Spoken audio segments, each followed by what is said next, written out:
अस्सलाम वालेकुम मेरी प्यारी सी यूट्यूब फैमिली, कैसे हैं आप सब। उम्मीद करती हूँ कि आप सब बिल्कुल ठीक ठाक होंगे और मज़े में होंगे। अल्हम्दुलिल्लाह मैं भी ठीक हूँ। मेरे एक व्लॉग के साथ मैं आपको अपने चैनल में वेलकम कहती हूँ, फराज व्लॉग्स। तो यहाँ पर मैं जी अपने दिन का आगाज़ कर रही हूँ चाय से, और चाय के साथ मैं वही बिस्किट खा रही हूँ जो मैंने आपको बताया, मेरा एक बड़ा ग्लूको का बिस्किट 4 से 5 दिन चल जाता है।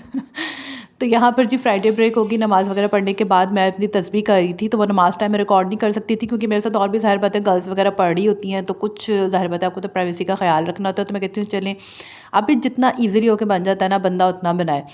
तो हमने ऑटो करवाया था। फ्राइडे ब्रेक में हमारी अक्सर कोशिश होती है चलो हल्का फुल्का हम कहीं बाहर चले जाएँ, किसी भी नियरेस्ट जगह पर जहाँ पे हम वापसी पे लेट भी ना हो। तो रिक्शा हमने जब बुक करवाया तो जी रिक्शा आया जिसका डबल वो जो फ्रंट सीटर है वो था ही नहीं, तो हम बहुत फंस के जो है बड़ी मुश्किल अपने वेन्यू पर पहुँचे। तो यहाँ पर हमने एक ही डील मंगाई, हम 4 थी तो हमारे लिए जो है ये एक डील इनफ थी। तो यहाँ पर मैं सर्व कर रही थी और पिज़्ज़ा है जो वो सर्व होने का नाम ही नहीं ले रहा था। तो हमारे नियरेस्ट जो है ये पड़ता है, अच्छा है, इकोनॉमिकल होटल है और साफ़ सुथरा भी है, टेस्ट भी अच्छा है। तो मैंने कहा चले हम इधर ही चल पड़ते हैं ताकि हम जो है टाइमली वापस भी आ जाएँ। मेरे व्लॉग्स को अगर आप एंजॉय कर रहे हैं तो प्लीज़ चैनल को सब्सक्राइब करना ना भूलिएगा, वीडियो को लाइक भी कीजिएगा। बारिश हो रही थी, बहुत खूबसूरत मौसम था। बेसिकली ये दिसंबर की पहली बारिश ही है।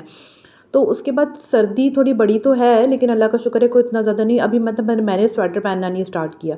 मैं आते जाते बस ये शॉल ही लेती हूँ क्योंकि मैं अल्लाह का शुक्र है इतनी फ़ील नहीं होती, और मैं चाहती हूँ कि जाने इतनी शदीद गर्मियाँ गुजारने के बाद अगर आ ही गई है सर्दी तो उसको एंजॉय कर लिया जाए। तो पता नहीं क्या हुआ, काफ़ी अरसे बाद ना मेरे राइट चीक पे कुछ एक्नी निकल आई थी, तो ये मुझे मेरी फ्रेंड ने सजेस्ट की थी कि आप ये यूज़ कीजिए तो ये काफ़ी अच्छी है। तो वापसी पे जब मैं ऑफ़िस जा रही थी तो हल्की हल्की बूंदाबांदी हो रही थी, लेकिन मैंने फिर भी चिंची ही यूज़ किया क्योंकि मैं इन चीज़ों को इतना फ़ील नहीं करती। मैं कहती हूँ अल्लाह ताला ने अगर ये खूबसूरत वक़्त, ये खूबसूरत दिन, ये खूबसूरत बारिश की ही है तो क्यों ना इसको एंजॉय किया जाए, बजाय इसके कि इसको एक इशू बनाया जाए, हाय मैं कैसे जाऊँगी, हाय मैं रिक्शा करवा के जाऊँ, हाय मैं पैदल कैसे जाऊँगी। तो जितना आप चीज़ों को ईज़ी लेके चलेंगे उतना ही ये चीज़ें जो है वो आपके लिए ईज़ी हो जाएंगी। तो बेटे मेरे ने कहा था कि मामा उसने साग खाना है, तो साग मैंने आपको बताया था मैंने फ्रीज़ रखा हुआ है, तो मैंने आके वही तड़का लगा के साथ 2 पराठे बना लिए। तो यहाँ पर बच्चे खेल रहे थे ब्लॉक्स वगैरह के साथ। खाना खाने के बाद, खाना खा के हम, मैंने आपको बताया था 8 सवा 8 अल्लाह का शुक्र है मैं फ्री हो जाती हूँ। तो फिर बच्चे यहीं बेड पर जो है वो खेलना शुरू, आपको पता है एक ही रूम है तो माशाल्लाह मैं फिर इनको मना नहीं करती। मैं कहती हूँ चलो जितना आपने रिलैक्स होकर खेलना है खेलो, जिसका जो इंटरेस्ट होता है वो उस वक्त जो है ना वही कर रहा होता है। मोहम्मद मीर खेलता तो कम है, बस उसका ये काम होता है कि आप मेरे सामने रख दो और बस मैं उठा उठा के नीचे फेंकता रहूँ। तो होता ये है कि हर 15-20 मिनट बाद ना कमरे में चलने की कोई जगह नहीं होती।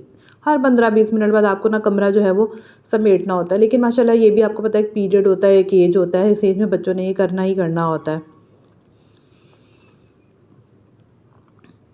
अच्छा, खुद भी नहीं खेलता और वो ये कहता है कि भाई भी ना खेलें। अगर वो कुछ बनाने की कोशिश कर भी रही है ना तो नहीं जी आप भी ना खेलें, मैं भी नहीं खेल रहा, बस फेंको। तो ये अल्लाह का शुक्र है कि बच्चों में मैंने ये हैबिट डाली है कि भाई छोटा भाई है, वो जो कहे आपने मानना है, चाहे जो हो जाए, उसको रुलाना चिढ़ाना नहीं है। उम्मीद करती हूँ व्लॉग एंजॉय किया होगा। अल्लाह हाफिज़।